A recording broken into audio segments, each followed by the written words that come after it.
Hi everyone, welcome back to the channel. So in today's quick video, I'm going to show you exactly how to reset your hair air conditioner. So if you have a hair window or the portable air conditioner, something like this is the portable air conditioner and this is the Windows AC. So if you have any of these, you just have to simply take a look at the power cord plug, which can look something like this. So on top of this particular plug, you are going to see these reset and the test buttons.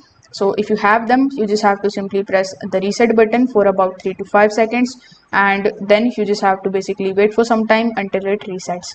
Now, if you are using the hair split air conditioner, something like this, you just have to do nothing but to just simply open the front panel, and you need to look near the right side of the display panel.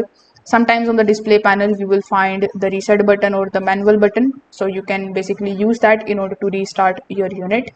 Now if your circuit breaker doesn't have a dedicated reset button, you just have to use the power button on top of your remote in order to turn the unit off. Then you just have to also turn it off from the circuit breaker and leave it as it is for around 5 to 15 minutes. Then after this time duration, you just have to turn it on.